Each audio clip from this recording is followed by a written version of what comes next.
Hi everybody, welcome to the channel. This is going to be a tutorial on the military and joining the military. If you're interested. If you would happen to be interested. And my dear wife Elizabeth is going to help me out. I'm gonna ask the questions. There you go. You can answer the questions.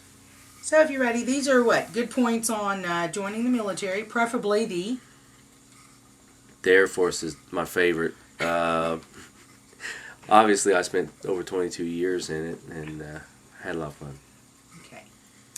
Can you tell us a little bit about the employment and pay of the military? Yeah, one of the things I really love about the military in general is the security of employment. You sign up for 4 or 6 years, and your paycheck will be there twice a month. It'll be there on the 1st and the 15th.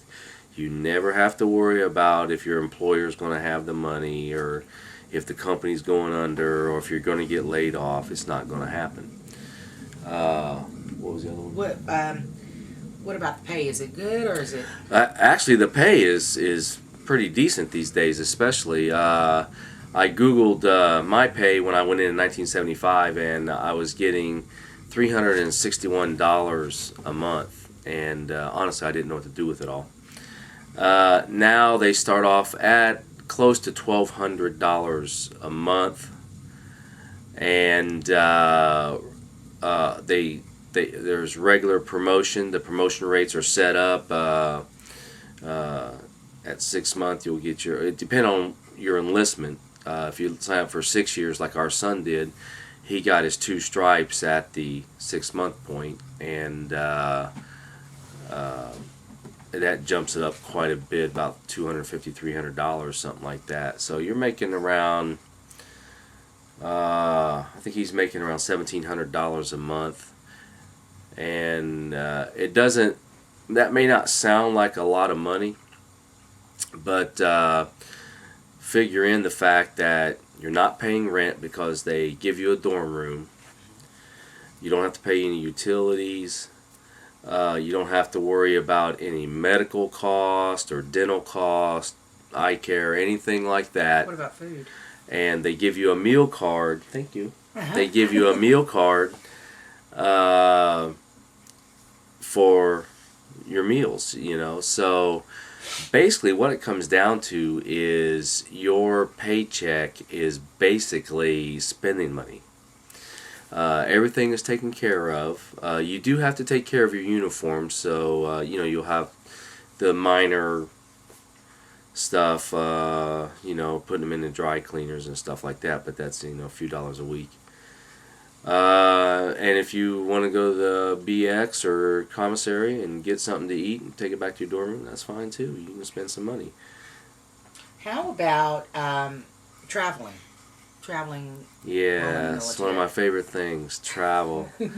I can't tell you all the countries I've been to. I can tell you some of the ones I haven't been to, but for over 20 years I went to countries that other people only dreamed of, or only heard of, or only saw on a map, and the government paid me money to go there.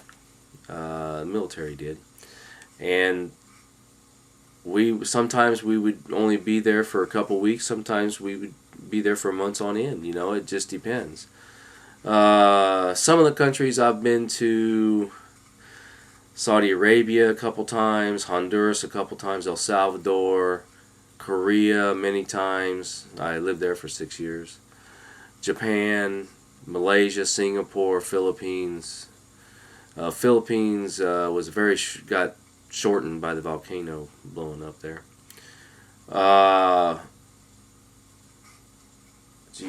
Where else have I been? Panama. Tampa, Georgia.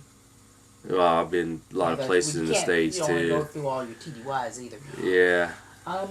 Canada. Let me ask you this. How about schooling? It's really important to a lot of people who want to go. Yeah, now this has improved even since when I've been in. When I was going and taking college courses, the military would pay 75% of your tuition. Now they pay 100% of your tuition. In fact, Liz's brother, Wayne, got his master's degree and did not pay a dime in tuition. Now, that's fantastic to me. That's just the greatest thing going. And he also is about to retire from the Air Force. Yeah. He will have a pension for the rest of his life. Yeah, you didn't talk about that too. Yeah, you spend 20 years with the military, and 20 years sounds like a long time, but it goes like that. And you get a pension depending on your rank and how long you spend in service. Of course, the more stripes or the higher your rank, the longer time you're in the service, the bigger your pension is. So, and you get that for the rest of your life, guaranteed. And you also keep your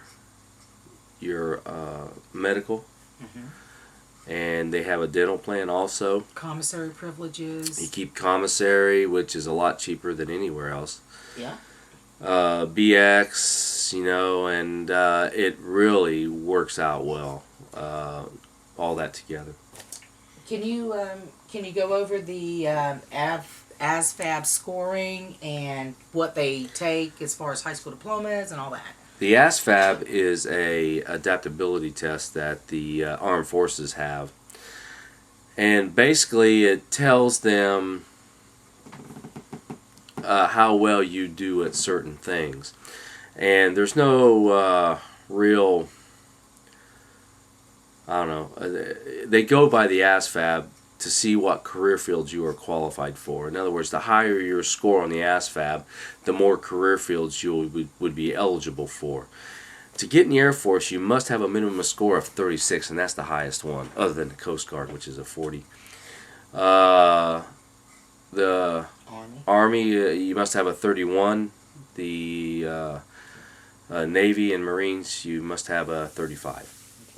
Okay. So what the recruiter does is they take the ASVAB scores and they have the career fields and what your minimum ASVAB score is for those career fields, and they cross them, and this is all the career fields that you would be eligible for, and you get to choose from those.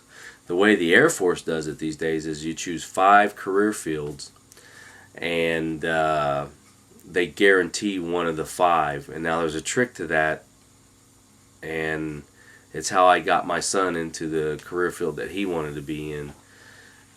So if you want to know the trick to that, to narrow it down to the career field you want, I'll let you know. Okay. Before we run out of time, can you get in the Air Force with a GED? You cannot. You can, but the odds are better of being hit by lightning. Yeah, the Air Force just doesn't want you to come in with a GED. Less than 0.5% of people who go in the Air Force have a GED. You really must have a high school diploma. Army will take you without a GED or with a GED. Right. Marines will not take you with a GED. The Army, however, will. Okay. If they have any questions, they can comment us, or they can go to 2 websites you were telling me about. Tell them what the 2 websites are.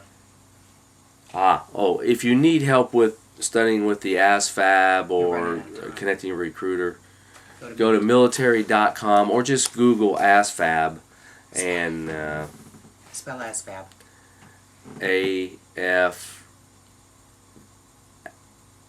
AFSVAB. Okay, there you go. Thanks for watching. See ya. Bye. Comment if you need any more.